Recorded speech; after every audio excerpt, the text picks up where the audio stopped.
everything you say and do. It's all part of a deception. It's a puppet master's tool. And I've seen those craft shut down the silos from 10 miles away. And there ain't nothing that the Pentagon can do.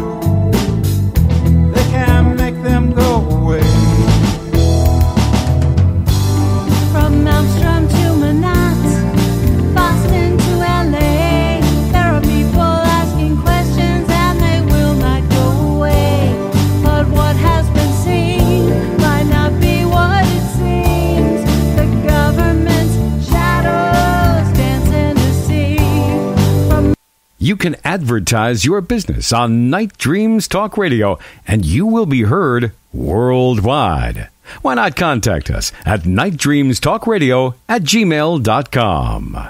From our compound, from the West Coast to the East Coast to worldwide, both on the internet and terrestrial radio, you're listening to Gary Anderson on Night Dreams Talk Radio After Dark. And here I am. Boy, this week just went by so fast. Tonight we have Ryan giving reports on UFO sightings. And after he is over with, and at the top of the hour, Earl Grey. And we're going to have him for a couple hours tonight. He's with MUFON out of Southern California. It's going to be a great show tonight. Well, Ryan, what else do you have here? Alrighty, I got a couple more left here. All right, this one here, her name's Lacey. It comes from Kansas City, and she gave me her number to call her, but she did not return my call, but she did return a couple of emails back and forth. And this is what I got from her. She said she was walking home from her boyfriend's house one night, and she says it's 2 times before this, she saw the same exact thing, and what it was an entity, she says, and it was in a field, like I guess a cornfield, and right near the tree line. She said she saw it moving out. Now, this is the 3rd time she saw this thing. And it looked at her, and she said it moved so fast, it was just gone. And she got so scared, obviously, that she took off running. And when she got about a quarter mile down the road, she said she looked back, and she could just see a bright light. But she said the bright light, she doesn't know. She doesn't want to speculate if it was connected to what she saw. She said, but what she saw was, it was about 4 to 5 feet tall, and it was very skinny. And it had I guess she said no eye shine on it, but whatever it was, she said it was just tall and gangly looking. So, but she said it was 3 times before, and she contacted me basically thinking it was possibly an alien because of the light that she saw after. But I asked her what the light looked like, and she said it was just a bright white light, and that was about it. I would be scared. Did she give you her age or anything? Yeah, she's 20. Yeah, she's 21 years old. She's from Kansas City, and she saw this about 1 o'clock in the morning. Well, I'd be scared even if it was like at 9 o'clock at night, because I mean, you don't know what it is, because there's so many reports going on cryptics around. Let alone, besides cryptics, you got alien sightings. Peter Davenport, it started about a year ago. He started getting a lot of reports of aliens on the ground. So, I mean, you don't know. It's a coin toss on that, what it could be.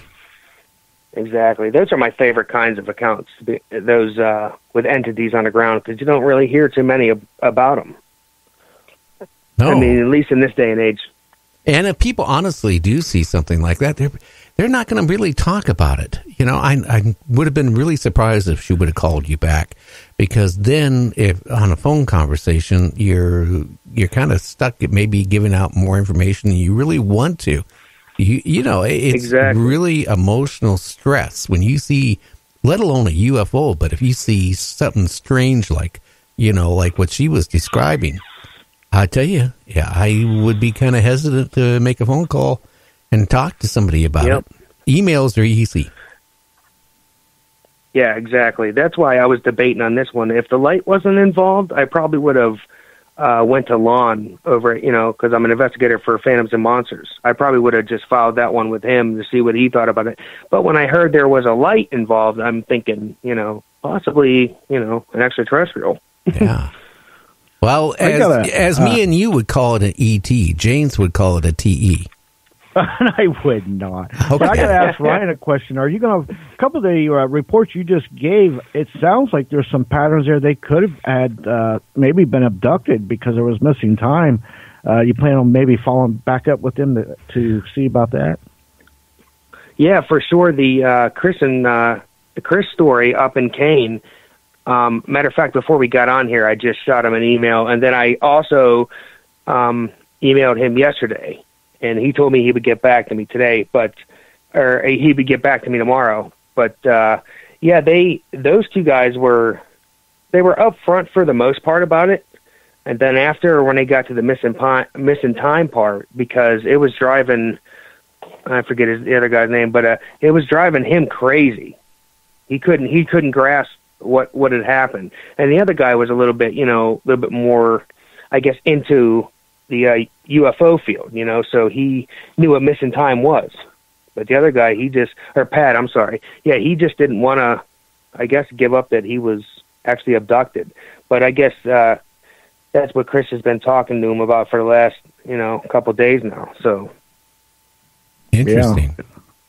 Yeah, because Gary could tell you about how we've had guests that been kind of not forthcoming so much, but then over time, they've come out with more and more, wouldn't you say? We've had a few guests like that, Gary. Yeah, but the problem is sometimes they come out more and more, and that's when it starts getting to be where, it's the credibility thing starts on some of them kind of start deteriorating at that point. Yeah. Red flag starts coming up. Yeah, because some of them, it seems like they're embellishing it. It seems like some of the guests, and I'm not saying all of them, but there's been a couple of them that will do my show, do a couple other shows, and then come back on my show. And after they've done a couple other shows, it seems like it got really embellished, the whole story. So, and that is, I hate to say it, that is kind of human nature, because you get a guest on a show, the host starts, prodding you for more information, and you want to make the guest happy, so you start giving them information. So I can see that happening a little bit. Yeah, I find the odd part about the Chris and Pat story is Pat was more upset that he had taken days off of work to go camping, and something like that happened. He did. That's what he seemed to be more upset about, and I guess Chris couldn't really understand why he was so upset about missing work I guess they wanted to, have a good time. But, I guess Chris understood a little bit better. But, yeah, I'm hoping to hear back from him. If I get an update from him, I'll gladly let you guys know for sure. Well, I happen to know, Terry Lovelace wanted to go camping really bad there in the mid-'80s. And I'll tell you what, after his experience of going camping with his buddy and then seeing that triangle lights and then hearing the craft land and then looking out of the tent and seeing little creepers, walking around, I tell you what, I don't think he's ever had the urge to go camping again. Yeah, exactly. Sure. Especially when he thought they were kids, and his buddy turns around and says, "They're not kids." That's it. That right there, I would have been like, "What?" Well, he's going to be coming on here in about a week or so, and he's going to be on for 3.5 hours talking about it. We're going to go so deep into. I'm going to play it like on a hypnotist. And we're going to do it over the phone, and we're going to really get into it as deep as we can with him. That should be great. That or he'll hang up on me, one of the two.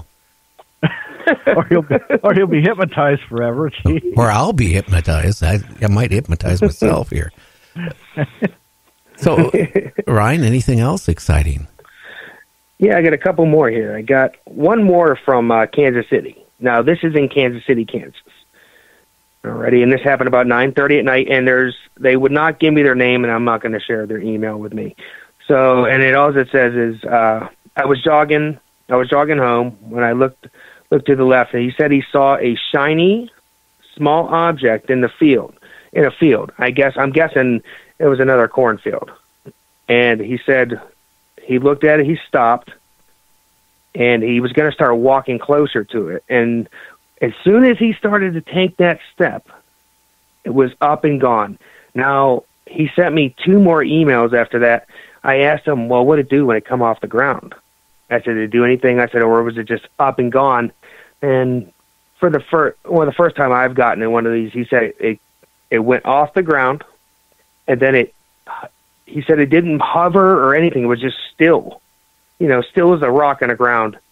And it moved up so fast, you would think there would be like, he's like, obviously you can't see the inertia is gone on this. So, and all of a sudden it was just gone. He said it went up and over, it didn't make a sound. And that's it for that one there. That would be, that would be nerve-wracking to run into that. Yeah, I was trying to hope I would get the location of Lacey's story so I could see if it was anywhere close to his location. You know what I mean? Because maybe those two have something in common. The lady that saw the entity in the woods, and then you have his because he's in Kansas City, but I have no idea if he's in the same part of Kansas as she is. Yeah, did you ever check and see how far the mileage was between the two? Well, that's the thing is he won't tell me, or Lacey didn't give me the location in Kansas. So I'll have to ask her, and I asked her twice where it was. So, and I know she's familiar with the area because, her boyfriend lives down the street, so she's definitely walked home a couple times. So, which is odd too because he's 21, but I have, I don't know her situation, but either way, yeah, I'll try to get the location if she will. Might have to smooth talk her a little bit, maybe get it out of her. So if I do, I'll see how far away the two are from each other. Yeah, please do. Yeah, definitely will. Okay, let's move on to the next one. Alrighty. One more second here. All right. Sorry, I couldn't find it. All right, so this is my one of my first ones from up in, and this is the last one I got here. It's from Montreal, Canada. All right, and this her name is Margie, and it was 19:45 at night, or 7:45 at night. She says, I was outside smoking a cigarette when a green light, she said, caught her eye to the left of her. And then she, well, I can't read my writing. I apologize. She says it stopped. Oh, she said she stopped, I'm guessing, about 200 yards in the sky.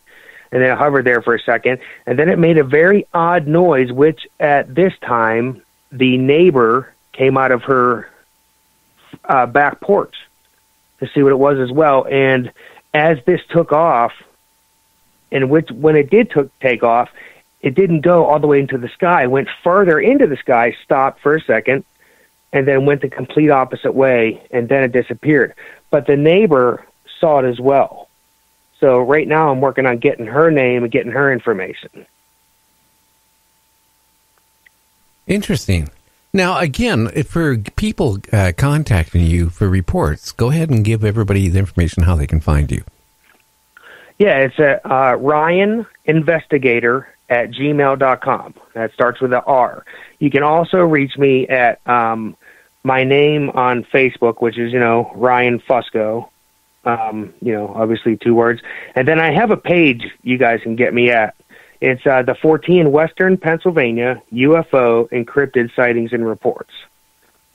Interesting. And you can email me. Yeah, you can email me, or also you can direct message me on there. And obviously I'll keep your identity safe and everything like that as you wish. Great. Well, James, you got like about a 3-minute question you want to ask Ryan before we cut him loose there? Yeah. In your latest reports, now, you noticed more spikes in different areas of the country, like more sightings that are up? Yeah, especially the Midwest. Now, I do have I think there's about 9 emails that are unanswered from me